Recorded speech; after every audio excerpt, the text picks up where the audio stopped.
Commercial Construction Coffee Talk fans. Thanks for chiming in. My name's David Corse, and I'm your host. I'm also the publisher and editor of Commercial Construction and Renovation magazine. Thanks for finding the time on the web, finding us. It's been a long week. Had a lot of rain the last couple of days in Atlanta. Just really soggy wet out there. Thank God it's not a couple of degrees colder, because if it was, we'd have ice. And listen, it's bumper car city here in Atlanta just with rain itself. So you don't want to go out on the road regardless, but when you get black ice on the roads, you just don't go out. It's you're in your house. But we're glad we're getting the water, because summer will be here before you know it. And man, I live right below the lake, so we want the lake filled to the brim before summer comes, because we feed Florida, Alabama, and South Georgia, and all the farms right here with the Lake Lanier and the Chattahoochee River. So we want it full to the brim. So we'll take all the rain we can during the winter. I'm sporting my University of Denver colors. Lacrosse season starts tomorrow, playing the Utah Utes on the road. Spring campaign upon us. Can't wait. And hopefully the boys will get it done with the win on the road. And everything, listen, every game counts, because NMA is championship weekend. And I think we're ranked number 12 going in to the country. Our ice hockey team ranked 5th in the nation. They got the home series this weekend. So a lot going on at DU. And, my wife, she's on the road visiting her mom. So I'll be screaming at my laptop tomorrow. But if she was here, she'd be saying, they can't hear you. I'd say, I know, but it's just, go Pios. So anyway, enough of sports. It's been, just been a long week, but I can't wait for the weekend and see the W. Hopefully, let's beat Utah. Come on, let's get it done. Got a really great guest today. He's out on the West Coast, and with the new year starting, everybody's kind of got all these little gizmos, and but everybody wants to get paid. And with COVID, a lot of people went from 30 days, maybe went to 60, and they had all these arrangements, and COVID kind of just messed everything up, including with payments. And listen, I'm an entrepreneur. I own my own company, so I understand about getting paid. And whether you're doing it, by check or credit card or ACH or what have you, technology can actually streamline your processes and help your business, so you don't have to spend your time chasing down money and all that good stuff. So I'm going to introduce you to Spartak Buniatyan. Correct? Did I say it right? Yep. All right, awesome. He's the CEO. He's the CEO of Payengine. He's out in the Golden State in Burbank, California. Say hello to our audience on Commercial Construction Coffee Talk. Hello, everybody. David, thank you for having me here. Really excited. Absolutely. So here's how it works. Kind of do it in 3 stages. You're going to tell us your saga, where you grew up, any brothers, sisters, you got any pets, if you played sports, great, where you went to school, and actually how you ended up at Payengine, or, we want to know that. And then we'll go in and talk about, dealing with the pandemic and, some of the lessons you'll learn. And then we'll close out the session. So with that said, Spartak, tell us your story. Yeah, again, David, thank you for having me here. I wish I could share the same sentiments as far as weather, but unfortunately, I'm looking at a bit of a sunshine right now. So you don't have to say anything. Like I said, we'll take the rain, and as long as there's no ice or snow, I'm a happy camper. I'm a Yankee living in the South, so up north they just got 2 feet of snow. So it's but you're living in the Golden State. You can go snow skiing, and then in the afternoon go surfing. So it's crazy. If I want to go water skiing here in the winter up on the lake, I got to wear a full wetsuit. But in a couple months, I'll just be in a shorty. So. Yeah, there is a certain essence in having all 4 seasons. Where I grew up, I'm originally from Armenia.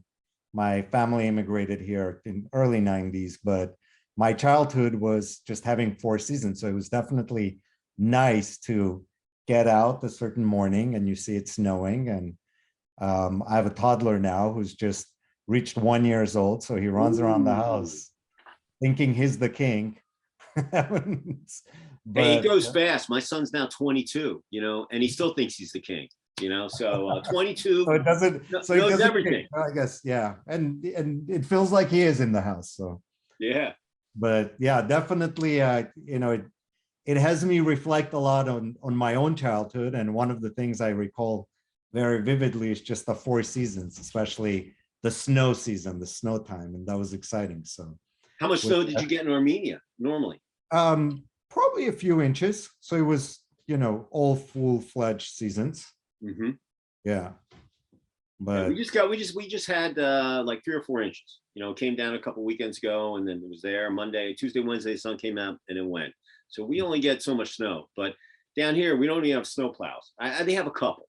Probably all at the airport. But other than that, if you wanted, you could build a snowman. yeah. My dogs were loving it. They were going crazy. Yeah. And you could definitely feel snow, but it goes quick. So Yeah. Great. Yeah, just a little background about me. Really, I've been in LA. Background wise, followed the traditional Los Angeles paths, went to USC. So full of pride on from that angle. yeah, the Trojan. Yeah, there you go. Yeah. Wife, small dog, a toddler now running around. I have a brother who I'm very close with. So What'd you study at USC? it was business with information systems. Yeah, Cool. I'm actually a triple Trojan. I did my undergrad and graduate school at USC. And then for a little moment, I was an adjunct professor teaching evening classes. Oh, wow. Awesome. Awesome. I feel like I've paid back whatever it is that USC gave me, all the colors in my life. Nice. Yeah. We had the University of Georgia had the backup quarterback. He played for USC, and then he transferred to Georgia. He thought he was going to start, and then he got hurt. And then the third stringer, the walk-on, he came in and won all the games the last 2 years, and he's just been sitting on the bench. And now I just saw a thing that he's transferring, in the portal, because the other guy, well, they got it there. Listen, you can win the championship. Every other mother wants to come here. We knocked off Alabama, but the backup, he was from USC. When we got him, it was like, yeah, we're gonna win. He got hurt first game. That guy came in and he took over. And yeah, no, love the Trojans. When I was at University of Denver, we used to do a West Coast trip during our spring. Either we go down to Florida, play in a tournament, we go out to California, and we used to play USC, Whittier, UCLA, all the West Coast teams. Before, like this is like in the 80s. I'm giving my age away, but we drive out, go Denver to Vegas, spend a day, and then go into California for the week. And we actually would stay at Whittier. That was our home base each spring. But we go play all the locals. And this is before they had conferences and stuff. So games. It's a completely different gig. These days. But have fond memories. And Whittier was very hospitable to us. So, but we used to play USC. Very good games. Really close. They had good teams. So we beat them. It's hard to say, but it's okay. They were close. As long as the games are close, that's okay, and they play clean. No chippiness. So good stuff. Yeah, absolutely. Yeah, so I guess a little about my journey, specifically in the payment space. It's really, payments is something that I just get. I've been, doing payments more from the technology and infrastructure perspective, getting things implemented for large scale organizations.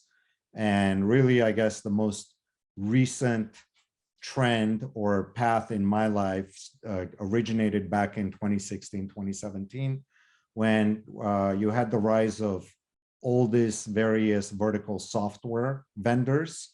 The whole technology landscape model changed, where now you have software for literally helping you manage any business that you may be in. In this specific case, it could be general contractors or commercial real estate people and whatnot that are managing their businesses. And there is, where we live in a world where there's a solution for almost everything under the sun, especially when it comes from the software perspective.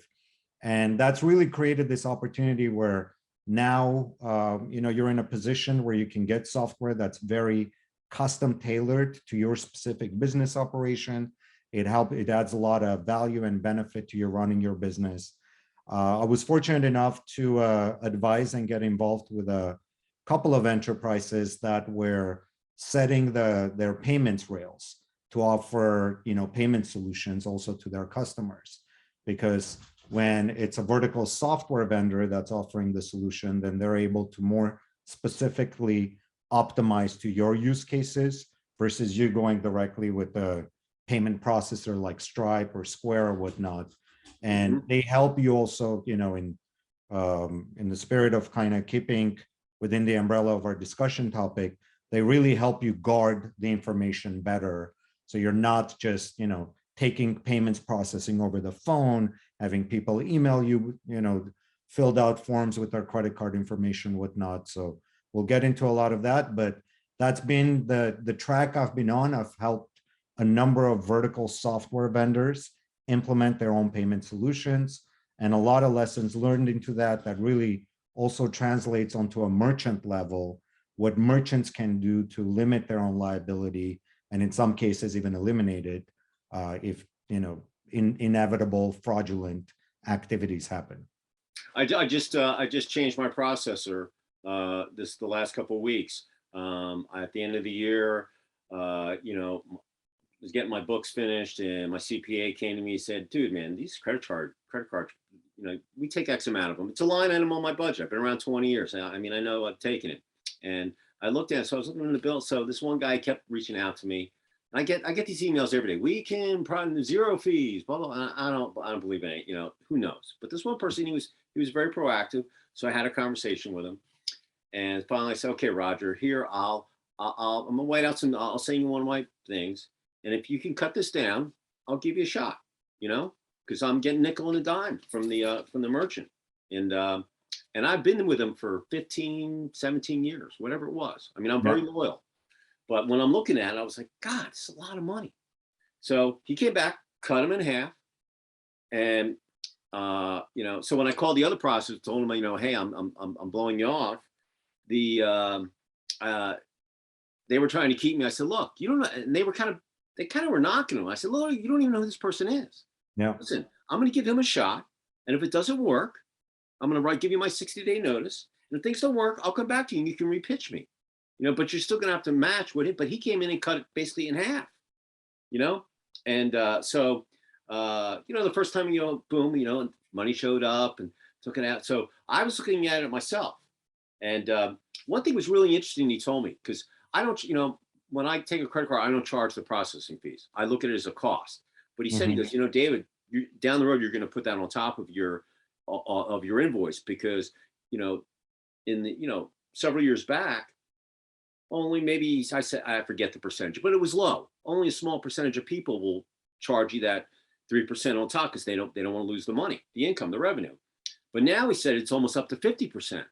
And then he said down the road, everybody is going to put that on top of it. Like my printer, they put it on top of it. And some of my other vendors put it on top of it. I don't. But he said down the road, you will. Everybody will. And so I thought that was a really interesting, I was thinking about it and I was like, wow, and because I say, he goes, wow, people still pay you in checks. I'm like, yeah, absolutely. My favorite place to go every day is to the post office. And if there's a check in there, it's a good day. I don't care if it's for $1, $10, $100, $1,000, whatever it is, it's money. I don't care. I want to go through, and my bank's right across the street. So go through the drive-through. I do the mobile gig, whatever. But, I just looked at this. That's why, I thought it was very timely because I just went through this whole, investigation, and a lot of people don't take it for granted, but you know what? It all adds up at the end. And when you really take a look at it, oh my God, I could give my editor or my artist a bump from what I was paying with the credit card, little nickel and diamond that they were doing. Nothing against them because listen, we're a capitalist society. You're in business to make money, right. But if you can cut down your costs wherever it is, like in construction, if you can cut down the construction cost or your materials costs or whatever it might be and still get the project done on time, and cut a few percentage points off your budget, especially if you're building like 100 locations. Yep. That little percentage on 100 different projects, that's a lot of money. You can look like a hero at the end of the day. Yep. So. Yep. No, it certainly adds up. And, credit card payments are, they're table stakes in nowadays and age. They're no longer just, you're not special for accepting credit cards. It's something that's a requirement. So really, a lot of vendors recognize that. And the way they're stepping up is by the value add services around, in addition to just, where either it effectively nullifies any of the costs that you would traditionally be facing with the credit cards, because they're adding so much other value to your business via software or whatnot, or as a way to kind of incentivize you into using their software, they're effectively giving you credit card processing for free a lot of times. And one thing that's important to realize, just kind of a guidance and snippet to a lot of the merchants out there, the credit card processing, both you want to look out for how you're processing those credit cards as far as the risk, chargeback risks and whatnot. Yeah, and also PCI compliance. PCI compliance, yeah. Mm-hmm. So that's an important one, as well as naturally, the rates, what rates you're able to get for yourself. And it's not infinite. It's something that's very defined. There is interchange rates that kind of define what each type of merchant goes into. So it varies by industry by industry, from what your own, what you qualify for, that Visa or MasterCard or Amex said. And then when you're dealing with the processors, that's where it comes into the negotiation of how much margin they're trying to make on top of that. Yeah, when I went in, I had been with this processing company forever. So I called the processor up. I said, "Hey, did I sign the contract with you, or I did it with the the credit card company, or whichever?" Because and it had just been renewing every year, and so they said, "No, we just process it. You have to talk to this, the other party." So I went to the other party, and then they went through their dog and pony show, and I said to him, I said, "Look, you should send an email out to me when my renewal comes up. My insurance company does for my business insurance. Hey, I just got one the other day. Hey, your business insurance is renewing on April 1st. Please look at your policy. Nothing's really changed, but you want to make sure that you know that it's coming." And I said, "Why don't you do that with me? You have my email. You have my cell phone. You have all my information. I had to go through underwriting. I had to tell you it was like buying a mortgage when I signed up. You know everything about me. Why you should have done that? I'm a customer. You should tell me that, hey, maybe there's a new program for me or something." Yep. And she didn't really have an answer for that. And I was like, "Well, you should take that back to your cohorts or whoever's on there, because that's just a customer friendly thing." I just thought it was a good thing. I let my clients know, hey, if anything comes up, hey, here's the gig. Just like when COVID came in, I was print face to face. When March came in, I was on the road in Milwaukee looking at hotels for my summer retreats. And then March Madness got canceled and Tom Hanks got the bug. I know I say that all the time, but it's the truth. I can't change history. Everything got closed. So I had to figure out what I was going to do. And like overnight, I rolled the dice and I became digital and in the virtual world from a print face to face. And you have to be very, and a lot of companies weren't able to do that, but I did it, and very dicey. There were a lot of nights I was, sleepless nights, getting up in the middle, and my wife's like, "Where are you going?" I'm like, I'm thinking, and so all these things go through your head, and being on the web, there's so many hackers out there that they get into the systems and get their hands on cards, and it's just don't they have anything better to do than what I mean? I look at them as terrorists. I'm sorry. Hackers are just they just make they waste my time as a small business guy. I don't have to deal with that. Right. Leave me alone. I'm just trying to make a living. But you need money, and listen, processing and getting paid, that's what keeps the engine full. So you got to look at, which is what I did. So guys like you, that are in that place, God, man, we love you, because it makes things so much quicker. And I was doing a reprint gig for one of my clients for one of the articles a couple weeks ago, and my printer, they put the charge on there, and I said, look, I'll just drop the check in the mail for 53 cents. I don't want to pay the service charge on this reprint order. And she goes, well, why don't you do the ACH? So I go, fine. So I go to my bank. I'm with a big bank. I'm not going to mention who. Anyway, they say, oh yeah, we can do that. We can cut you the check. It'll take 6 days to get down there. I'm like, why would I wait 6 days when I can just put 53 cents? I can do it myself, Then they said, well, if you want to do it, if you're doing a lot of things, we charge you to do it. I'm like, why would you do that? Right. Yeah. That just really, really irritated me, Yeah. And so, you try to get things done simply, but they have they want their hands on it. This weekend, not to over talk you, but my son was in town, sold his car. He works for Boeing in Charleston. Came back, found a truck that he wanted, and we went through the whole rigmarole. And then when he drove it off, the screen went on the truck, and we brought it back. Said, "Hey, we're not doing this." And my wife would put down the deposit on her card, and the dealership was like, "Oh yeah, we'll refund it, whatever." Now it's been 4 or 5 days, so my wife emailed him again this morning and said, "Hey, that money hasn't shown up in my bank." And they came back to us and said, "Well, we made the credit. You're going to have to call your bank." Once again, this is a big bank, one of the big three. Don't have to mention the names. You can guess who it might be. And so we're going to have to call the bank and say, "Hey, where's the money?" And because they said that they did it, and they gave us a receipt that said, credit back, right from their machine.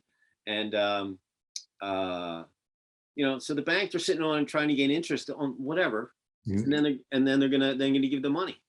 So of course I wrote the bank today and said, look, that money's not in my account on Monday. You're going to hear from my attorney, because this is not right. It should be credited in a day or two. It shouldn't take a week.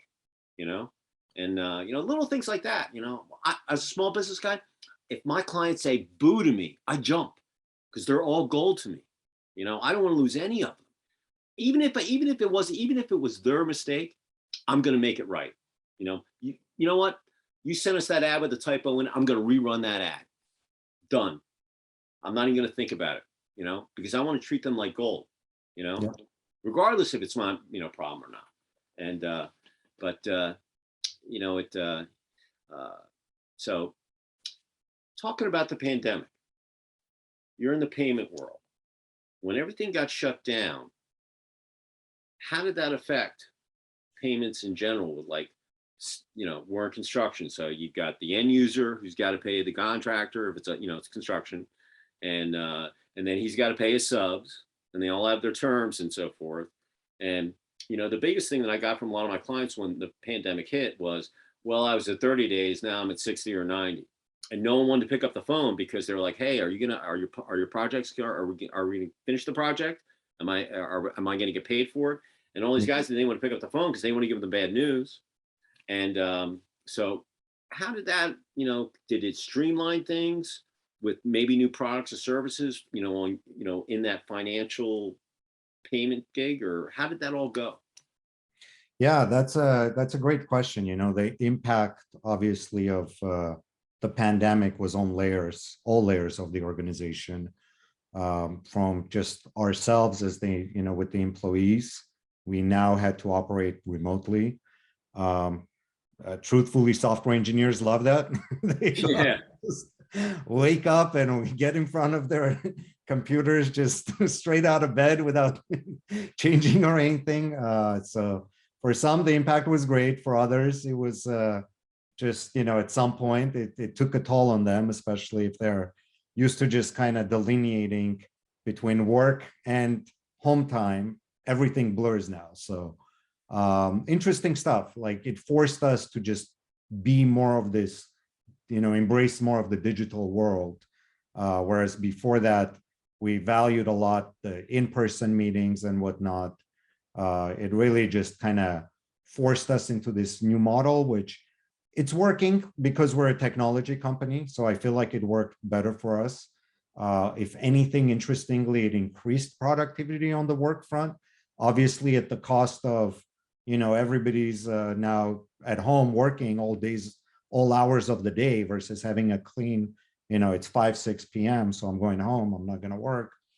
Watching our own customers and how that played out for them, that's been a mixed bag. So some of the processors started coming in with what's called reserve requirements, where, depending on if you're operating a gym or if you're operating a different type of, depending on the space that the general contractors are in, where they do have, they may be sitting on supplies, the construction stuff, whatnot. So they started to really throttle the payments.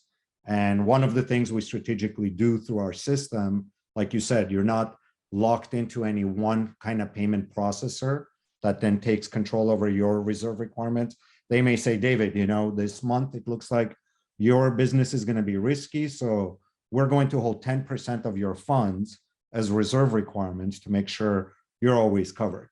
And in situations like that, we're actually able to shop them around between different processors, automatically getting the best value for the merchants across the full value chain. That 10% is cash flow. I mean, cash flow, exactly. It's cash. I mean, it can affect you, especially if, like if I had an event coming up and they're like, hey, dude, man, I got a whole 10, 15%. I'm like, what? Come on, man. I got to pay for the eggs and the bacon, well, so that, it's not like I'm, wow. There were even situations where it was held back a month or two, like, with as far as releasing whatnot, because just, again, the pandemic kind of changed the whole landscape. You weren't sure now who's going to ask for chargebacks and whatnot. Interestingly, we've seen other very exciting companies in the space also kind of, help organize the situation more. There is one that comes into mind, they're called cost certified, where it helps you streamline the whole workflow from managing your subcontractors. So if you're a general contractor, all the subcontractors and everybody works through your platform. And then when you present a proposal to the, whoever is undergoing, whether it could be a major kitchen project or some other major construction project, but the whole proposal system to the commitments is streamlined across all the different layers.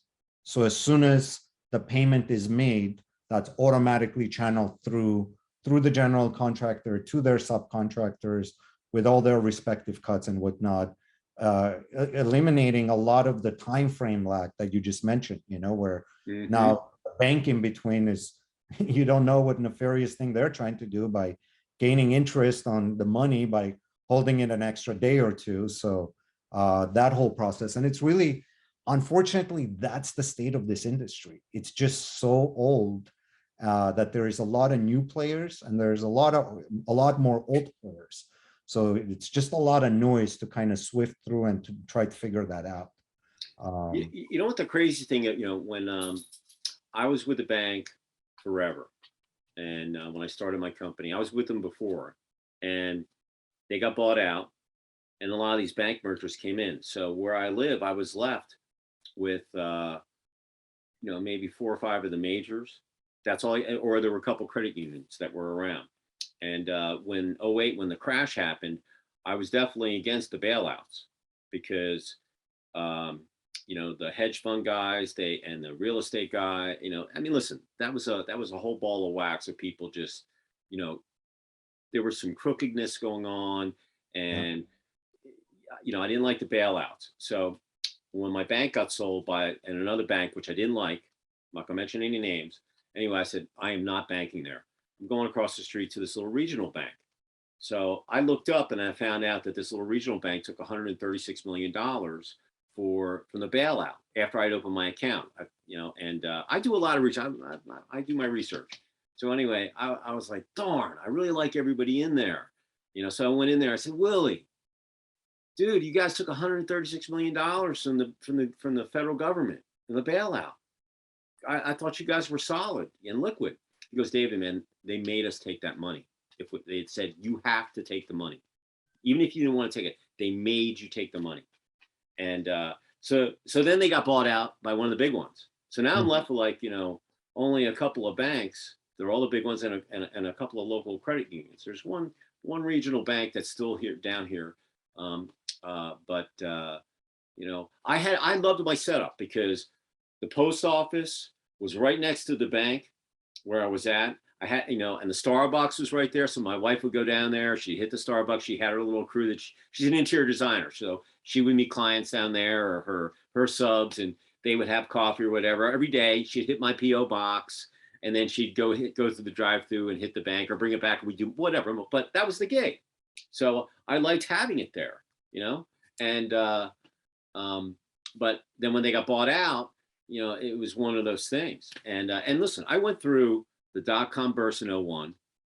I'm looking at my life. I went through the recession in the mid 80s, high inflation that people, so people don't realize what inflation is. I know what it was. I remember gas lines in the 70s when I was growing up, when, when they took the gold back, gold was taken away. People made a lot more money. They raised the rates, but it's a different ball game today, inflation. And, but I went through, the gas crisis, then the recession in the mid 80s, the 90s came in, had a nice boom. Then you had the dot-com burst and the internet, but everybody, the guys that sold out when they did, God love them. Then you had 9/11, that, kind of was it was a patriotic psyche thing. I was in New York on that day, longest day of my life. Wow. Let me tell you, I saw that tower go down. You couldn't get, I was there. I flew in the night before, flew into Newark, took the car, picked me up. I was doing a trade show at Javits, and normally I go through the Lincoln Tunnel, but this guy went through the Hall. I'm like, what are you doing? So there, I saw the Twin Towers. I go to my hotel. I'm like, I was at the Sheraton. I was like 56th and 8th. So anyway, we're having breakfast in this little diner, getting ready to go down to the Javits show, and then someone said, "Oh, a little plane hit the towers." And I worked for Nielsen at the time. Our headquarters were down very close to ground zero, and and then people found out what happened. So we go back to the hotel, and the hotel's like, "Look, everything's shut down. You're not getting off the island, and go back to your whatever." So the first thing I did was I called my office, not to get off the subject, but it comes about money. So I called my office and said, "Get me a rental car." So they got me a rental car. Then I called my family, told them I was okay. So the next day I spent, I think it was in a 1.5 mile line. I think I got the last car in Manhattan, and my rep and we drove back to Atlanta. And but that day on 9/11, every TV station, whether it was a cartoon station, every station, I saw the tower go down 1 million times. You couldn't get away from it. So I still remember, I'm in the middle of the street, 8th Avenue. I'm looking down at Times Square, no cars, no people. I'm talking to my wife. I'm like, this is just the weirdest thing. You just see a couple of emergency vehicles, driving around. And anyway, so I went through that, and then you had the recession that fell off in 08. And my dog's trying to come in. He wants to talk too. And yeah, and and then things are rolling right along. We came out of that, and then now we have this fiasco with inflation and all this stuff, and listen, as a business guy, I'm a small business guy. Cash flow is king. Cash is king, and every day it's it's like you're all in. It's like you're playing poker, and so that's why I said having you on today was very key, because I know a lot of people. They just came back. They're still finishing their budgets, and we don't know what's coming down the pike. There's so many things that's going on, in the country, that you don't know. Listen, this trucker thing that's going on right now is just unbelievable. If you want to see the psyche of the American public go down, no gas, no food, it's going to be a push. I'm amazed at what happened. I'm watching this video up in Canada. It's just unbelievable. And and you see the effects. You go to Starbucks, there's just out of supplies. Yeah. No, my wife, she's like, "Oh my God, the store's empty." Yeah. You know what I did? I went and purchased 3 months of dried food. I never thought I would do it, but I did it. And I said, okay, look, I'm going to get 3 months. My kid, he's in Charleston for Boeing. He'll drive back over, and we'll have 3 meals a day. We'll have about a month's supply, because if the power goes out, you're going to lose all your food anyway. Maybe not, if you don't open the door, but it's eventually going to go bad. So unless you have canned food and that, we've been kind of stocking up little by little. Not that I'm a prepper or one of these, rabbit hole guys. I mean, sadly, that's a semi-realistic planning at this, So I just got my food yesterday. I got my Yeah. boxes, and my wife's like, it doesn't look that good. I'm like, look, when you're hungry, you want to eat dog food, or you want to eat this? Start looking. Okay, so here we have it. It's here for us. It lasts 25 years, guaranteed. I bought some desserts. I bought some veggies, and we'll be able to make it. I go, look, if they haven't figured it out after a month, we're all screwed anyway. So,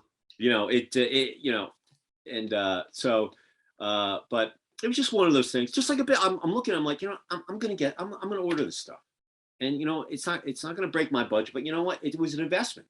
I'm looking, at just like anything else. I'm looking at the business. I'm like, I need food. I need to live. Without food or water, you're not going to make it. Yeah. So, but do you have any new products that you've seen come out, or that's going to come out? That our listeners might want to know about. Definitely. We're naturally everything I'm going to talk about is all our new happenings are in the payment space. We are coming up with ways to solve some of the problems that you mentioned, which is the payouts side of things. So the whole kind of value chain is able to just transact a lot quicker. ACH is a big one on our list. Any bank nowadays, for you to be able to send out ACH, you're paying them like $20 a month or something like that, just to even enable. That was my thing. I'm like, I'm not even doing it that long. I want to just do one of these things. Yeah. Why can't you just pay me, make it 30 cents? I mean, or whatever, charge me, I was like, I'm not doing it. Yeah.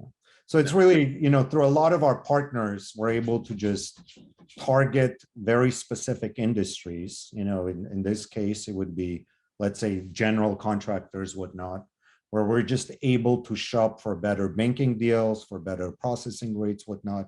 So it's kind of the volume purchasing power that we're able to share. And naturally, they gain the benefit of also having a platform that manages their entire business, from invoicing to proposals to the payments to the payouts to the internal payouts. It includes ACH and credit card and debit card rails. So, but it's more streamlined with understanding the business model in place versus just being a bank from the 60s that's, trying to keep with the old ways and catering to pretending to understand the new business models. Yeah. Listen, nothing against the general contractors out here that listen, but I know some of you guys don't have smartphones yet, so it's, you'd be amazed that, some people are probably using slide rules. It's the reality of it. You have guys that are totally project management wise, collaboration software. They got rid of the Excel, and then there's other guys that don't even have a website, and, they're old school, but they're still getting by. So, the contracting world, listen, all the brands that read my magazine, they're all high tech. They're all, if you're a restaurant, they're taking payments all day long. But in the contracting world, some of these guys, it's a new world for them to think about. Do I do it digitally, or should I just, have my ledger book and, do it the old fashioned way, old school. So, you got it. If,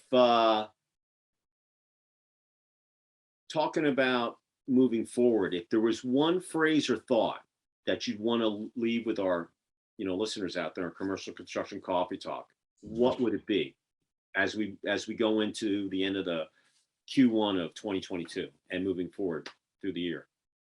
Vertical software companies, definitely look for the right vertical software vendor in your space. That's the phrase. I'll pause on the phrase, but to extend on that, over managing, like you said, different systems between a QuickBooks accounting system, some other system that helps, like 5 disparate systems. If you search and find the right vertical software vendor for your space, it will create a lot of bandwidth for you to focus on what you do best versus being an administrator in your business. And the right software manages itself. Awesome. If someone wanted to get in contact with you, and, and like bounce something off to you, or, talk about your, software, or, lead them in the right direction, how would they reach out to you and connect? I can be emailed, our company, it's payengine.co, that's C-O, payengine.co, and it's my first name, Spartak@payengine.co. Okay, awesome. So listen out there, Commercial Construction Coffee Talk fans, if you're out there and you're just, you're sick of accounting or, credit card payments or any of that kind of stuff, email Spartak. He sounds like he knows what he's talking about. So got you connected with all the right players in the space. If anybody wants to reach me, you can get me at davidc@ccr-mag.com. Our new website, well, it was supposed to go up today, but they're still doing some little tweaks and so forth. So it'll be live next week, and right when our new issue posts. So it'll be exciting to see. And up on the toolbar there, if you're not a subscriber, hit subscribe. We'd love to have you. If you have any cool projects out there, I look at everything. We had 28 million people hit our website last year. I averaged 2.3 people a month. So we're always looking for stuff. It's tough getting in the magazine, but we look at everything. We'll find a spot for it on social media, Facebook, Twitter, LinkedIn, whatever it might be. Send us something. And like I know you've heard me a million times before, if you don't buy a ticket in the lottery, you can't win. So if you don't send me something, I can't, post it for you and send you the link. So, with that said, become a subscriber and, check out the new issue, and we'd love to know what your thoughts are on the new issue and the new website when it launches, next week. So Spartak, enjoy the weekend and the nice weather. I'm still looking, it's clouds and a little spinning out there, but, hopefully it'll end up. And this will be coming up on our email blast next week. So everybody enjoy the show once we put the music and everything in there, and have a great rest of 2022. And even with you, if you have any new products, send them to me.